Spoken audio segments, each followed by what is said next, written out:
Assalamualaikum warahmatullahi wabarakatuh. Selamat pagi untuk teman-teman semua. Pada kesempatan kali ini, kita akan membahas tentang kajian perspektif pro dan kontra kecerdasan buatan dalam pembelajaran. Saya sebagai moderator, Trijulandra, akan membimbing jalannya debat atau penyampaian argumen agar berjalan dengan tertib, objektif, dan produktif. Pada kesempatan ini kita memiliki dua tim yang akan menyampaikan argumen mereka secara mendalam. Nah, yang pertama akan ada tim pro yang akan mengemukakan perspektif mendukung penerapan kecerdasan buatan dalam pembelajaran. Yang kedua ada tim kontra yang akan menjelaskan perspektif tentang menentang penerapan kecerdasan buatan dalam pembelajaran. Nah, sebelum kita mulai, saya sampaikan aturan dasarnya ya teman-teman. Yang pertama, setiap pembicara memiliki alokasi waktu yang telah ditentukan, tidak boleh melebihi batas waktu, yaitu 2 menit.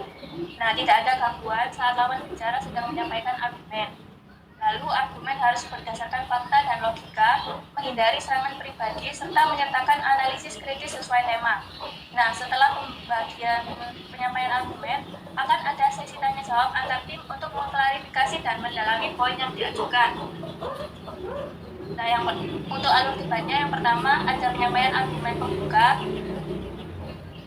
yang kedua ada sesi tanya jawab, lalu penyampaian argumen lagi, lalu ada sesi tanya jawab yang kedua, lalu yang terakhir penyampaian argumen penutup dengan kesimpulan kritis. Nah, di sini apakah ada yang ditanyakan atau ada yang belum dipahami? Oke, saya anggap tidak ada ya teman-teman.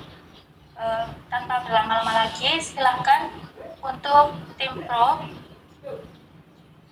menjelaskan argumennya dengan waktu 2 menit ya. Waktu dan tempat saya persilakan. Baik, terima kasih atas kesempatannya. Yang terhormat moderator, kami dari tim pro berpendapat bahwa kecerdasan buatan dalam pembelajaran merupakan inovasi strategis yang relevan dengan kebutuhan pendidikan abad ke-21. Secara kritis, kami menyadari bahwa setiap teknologi memiliki tantangan, namun menolak AI hanya karena potensi resikonya adalah pendekatan yang tidak agresif. AI hadir sebagai alat bantu pembelajaran yang mampu meningkatkan kualitas pendidikan melalui personalisasi materi, efisiensi kerja pendidik, dan perluasan akses belajar. Dalam konteks kritis, masalah seperti etika, privasi, dan ketergantungan teknologi bukan alasan untuk menolak AI, melainkan alasan untuk mengatur dan mengelolanya dengan bijak.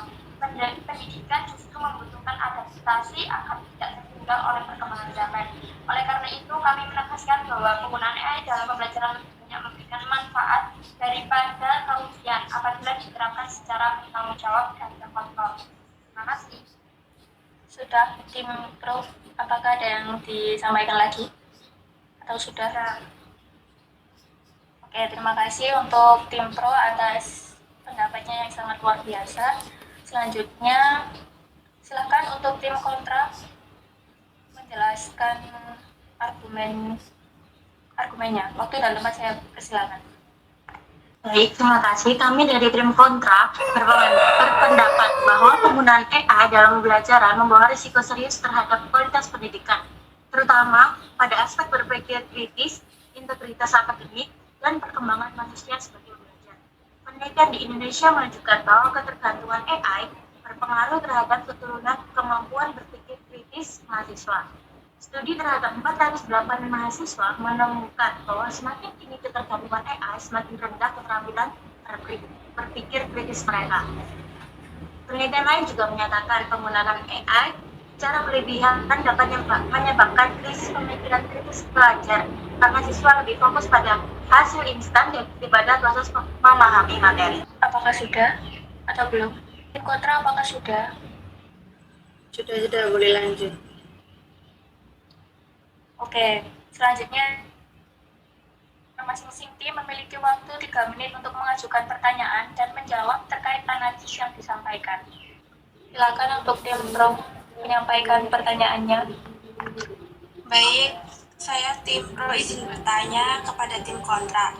Jika teknologi terus berkembang, apakah menolak AI tidak justru membuat pendidikan tertinggal dari kebutuhan dunia nyata? Terima kasih. Untuk tim kontra, apakah ingin menyampaikan pertanyaan dulu atau langsung ingin menjawab pertanyaan dari kelompok pro? Saya izin menjawab dari tim kontra. Eh, Pendidikan itu bukan sekedar menghasilkan jawaban cepat dan instan ya, karena pendidikan itu tempat untuk membuat berpikir kritis. Ketika AI ini digunakan untuk menyelesaikan tugas, proses berpikir, menganalisis, ini justru menurunkan watak nilai pendidikannya. Jika siswa terbiasa mendapatkan hasil instan, mereka bisa kehilangan daya juang dan kemandirian intelektualnya. Selain itu, penggunaan AI ini berisiko melemahkan kejujuran akademik siswa. Tugas yang seharusnya menjadi ukuran kemampuan individu ini bisa berubah jadi bantuan teknologi aja. Jadi, ini membuat guru sulit menilai pemahaman siswa yang sebenarnya. Pendidikan itu tuh mempunyai dimensi kemanusiaan yang tidak dapat digantikan oleh mesin atau AI ini. Hubungan antara guru dan siswa membentuk karakter, empati, serta nilai moral adalah inti dari proses sebuah pembelajaran. Jadi AI ini mungkin mampu menyajikan informasi tetapi tidak mampu menjadi teladan atau membangun kedewasaan emosional. Apakah ada sanggahan dari tim pro? Izin menyangga, AI bukan pengganti guru, melainkan alat bantu. Hilangnya daya juang bukan karena AI, tetapi karena cara penggunanya. Jika diatur dengan baik dan disertai pendidik, etika digital, AI justru bisa melatih kemandirian dan berpikir kritis. Kejujuran akademik tetap bisa dijaga melalui penilaian berbasis proses. Sementara itu, pembentukan karakter, empati, dan nilai moral tetap menjadi peran utama guru yang tidak dapat digantikan oleh AI. Terima kasih. Izin menyangga untuk pernyataannya tim pro ya. Jadi, memang benar, AI itu disebutnya pendamping, tapi menurut laporan dari UNESCO tahun 2023 dalam Guidance for Generative AI in Education and Research menegaskan bahwa tanpa regulasi ketat, AI itu tetap berisiko menimbulkan ketergantungan siswa dan mengurangi proses berpikir mandiri. Nah, selain itu, OECD juga menyatakan bahwa sistem AI itu dapat mengandung bias dan tidak terlalu transparan dalam cara kerjanya. Jadi walaupun hanya sebagai pendamping, dampaknya tetap bisa mempengaruhi kualitas pembelajaran dan keadilan penilaian. Nah, walaupun disebut pendamping, UNESCO dan OECD juga sudah memperingatkan bahwa AI itu tetap berisiko menurunkan kemandirian berpikir dan mengandung bias. Jadi masalahnya bukan sekedar posisi AI sebagai pendamping, tapi dampaknya terhadap proses belajar itu sendiri. Jadi intinya itu apa ya, kayak AI itu bisa bikin kita itu jadi ketergantungan gitu loh. Akhirnya kita nggak bisa mikirnya itu secara mandiri. Apakah ada sanggahan atau tambahan? Kalau tidak ada, kita lanjut ke sesi penyampaian argumen yang kedua. Ada pertanyaan untuk tim kontra, tim pro, maaf, yaitu pertanyaannya, jika AI semakin pintar, apakah siswa masih perlu belajar mendalam? Oke, terima kasih tim kontra atas pertanyaannya. Apakah tim pro bisa menerima pertanyaannya atau perlu diulangi sekali lagi? Mohon maaf, boleh diulangi sekali lagi nggak? Soalnya nggak dengar jelas. Terima kasih. Untuk tim kontra, silakan mengulangi pertanyaannya kembali ya. Gini ya, pertanyaan dari Kak Pelangi tadi. Jika AI semakin pintar, apakah siswa masih perlu belajar mendalam? Terima kasih. Jadi kayak gini loh. Jadi kalau siswa terlalu mengandalkan AI, apakah siswa itu berdampak menjadi kayak malas belajar gitu. Jadi kan kayak ketergantungan kepada AI. Jadi siswa itu tidak punya motivasi jadi tidak kurang buat motivasi untuk belajar karena terlalu menggantungkan AI. Terima kasih. Apakah sudah jelas, Tim Pro?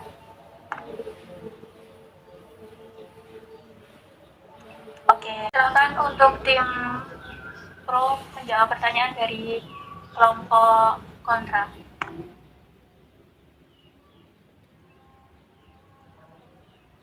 Izin menjawab, ya tetap perlu belajar, karena AI hanya memberi jawaban, sedangkan belajar mendalam membuat siswa memahami, menilai, dan berpikir kritis.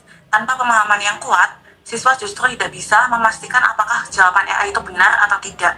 Karena AI meningkatkan akses dan motivasi belajar. Banyak siswa malas bukan karena AI, tetapi karena materi yang sulit dipahami, kurang percaya diri untuk bertanya, atau kurang bimbingan personal.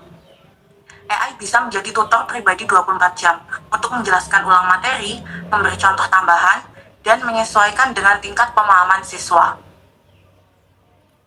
Oke, terima kasih untuk tim Pro atas jawabannya yang sangat luar biasa dan juga pertanyaan dari kelompok kontra yang sangat luar biasa juga. Kita lanjut ke sesi penyampaian argumen yang kedua. Silakan untuk tim Pro menyampaikan argumennya yang kedua. Silakan untuk tim Pro menyampaikan argumennya. Tambahan 1 menit buat tim Pro ya untuk menyampaikan argumen. Silakan ya, waktu terus berjalan soalnya. Baik, izin menyampaikan. Yang pertama, meningkatkan kualitas pembelajaran melalui sistem adaptif yang menyesuaikan materi dengan kemampuan siswa. Ini merupakan solusi kritis terhadap sistem pembelajaran seragam yang selama ini kurang efektif.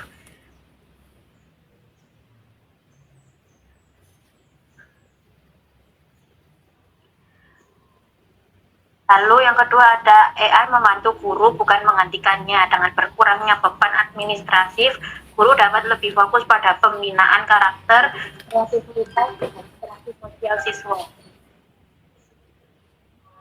Oke, karena waktunya sudah selesai, terima kasih untuk tim Pro atas argumennya yang sangat luar biasa.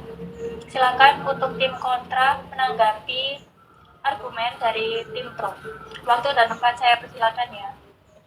Izin saya mau menyampaikan argumen tim kontra di mana eksperimen akademik menunjukkan bahwa ketika mahasiswa menggunakan AI secara penuh untuk mengerjakan tugas, misal langsung menyalin jawaban tanpa memahami prosesnya, tingkat pemahaman mereka bisa menurun hingga 25,1% dibandingkan mahasiswa yang belajar dan mengerjakan tugas secara mandiri.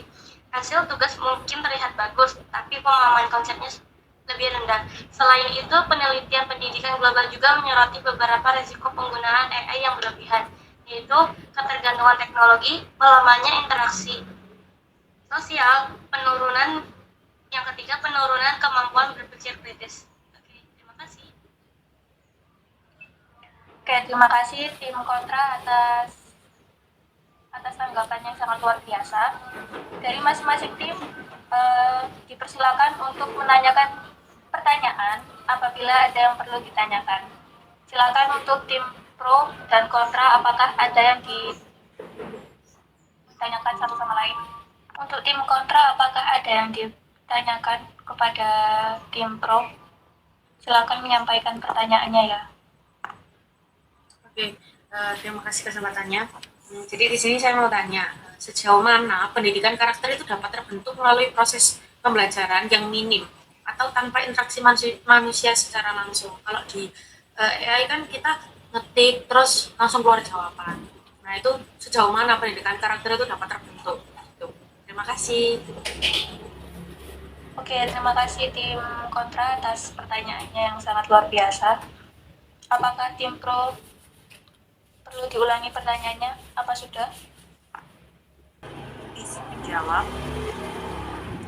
penggunaan AI yang memberikan jawaban instan memang berpotensi mengurangi proses diskusi jika digunakan secara pasif. Misalnya ketika siswa hanya menyalin jawaban tanpa memahami. Padahal pendidikan karakter seperti kejujuran, tanggung jawab, kerjasama, dan empati lebih banyak terbentuk melalui interaksi langsung, pengalaman belajar kelompok, serta refleksi nilai dalam kehidupan sehari-hari. Namun, teknologi AI tidak otomatis menghambat pendidikan karakter. Menurut UNESCO, AI seharusnya berfungsi sebagai alat pendukung pembelajaran, bukan pengganti interaksi manusia. Guru tetap memiliki peran utama dalam menanamkan nilai karakter melalui pengawasan, penggunaan teknologi, dan desain pembelajaran yang kolaboratif. Dengan demikian, pendidikan karakter tidak ditentukan oleh ada atau tidaknya AI, tetapi oleh bagaimana AI digunakan. Jika AI hanya dijadikan alat untuk memperoleh jawaban instan tanpa proses berpikir dan interaksi, maka pembentukan karakter bisa melemah. Sebaliknya, jika AI digunakan sebagai bahan eksplorasi yang kemudian didiskusikan bersama guru dan teman, maka pendidikan karakter tetap dapat berkembang secara optimal.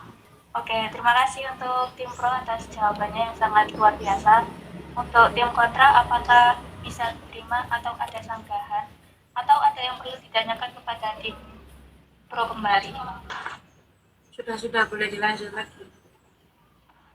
Oke, untuk tim pro, apakah ada pertanyaan untuk tim kontra? Apakah sudah cukup? Kalau cukup, kita lanjut ke argumen penutup. Dari tim pro sudah cukup. Oke, karena sudah cukup, kita lanjut ke sesi yang ketiga, yaitu argumen penutup. Nah, masing-masing tim akan menyampaikan argumennya kembali sebagai penutup. Kita mulai dari tim pro dulu ya. Silakan untuk tim pro, waktu dan tempat saya persilakan. Terima kasih untuk moderator.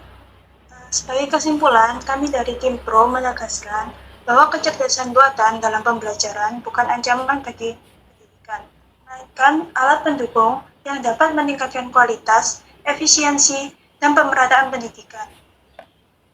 Sekali lagi, kami juga menegaskan bahwa AI tidak menggantikan guru, AI tidak menghilangkan karakter, dan AI tidak merusak pendidikan. Sebaliknya, AI memperkuat peran guru, memperluas kesempatan belajar, dan mempersiapkan generasi yang siap menghadapi tantangan di masa depan. Oleh karena itu, kami dengan tegas sekali lagi menyatakan bahwa penggunaan kecerdasan AI dalam dunia pendidikan adalah langkah progresif yang perlu didukung dengan regulasi dan dalam catatan dengan pengawasan ke depan. Terima kasih dari tim. Terima kasih untuk tim pro atas argumen penutupnya yang sangat luar biasa. Sekarang silakan untuk tim kontra menyampaikan argumen penutupnya. Jadi kesimpulan dari tim kontra yaitu tentang penggunaan AI dalam pembelajaran, yaitu AI meningkatkan risiko ketergantungan belajar, menurunkan berpikir kritis, memperbesar plagiarisme, mengancam integritas akademik, serta melemahkan peran guru dan interaksi sosial. AI bukan solusi utama pendidikan. Teknologi harus menggunakan alat bantu terbatas, bukan pusat pembelajaran. Karena pendidikan sejati bukan hanya tentang jawaban cepat, tetapi tentang proses berpikir, nilai, dan kemanusiaan. Terima kasih. Terima kasih tim kontra atas argumen penutupnya yang sangat luar biasa. Oke, baik teman-teman semua, demikian seluruh rangkaian debat hari ini. Saya selaku moderator, saya ucapkan terima kasih yang sebesar-besarnya kepada ketua tim yang telah menyampaikan argumen beserta kajian kritisnya dengan baik dan profesional. Melalui pembahasan hari ini, kita diharapkan dapat memahami bukan hanya sisi mendukung atau menentang, tetapi juga tantangan dan peluang yang terkandung dalam penerapan kecerdasan buatan di dunia pembelajaran. Saya selaku moderator ingin minta maaf apabila ada salah kata atau ucapan. Saya akhiri debat pada kali ini ya teman-teman. Terima kasih. Wassalamualaikum warahmatullahi wabarakatuh. Waalaikumsalam warahmatullahi wabarakatuh.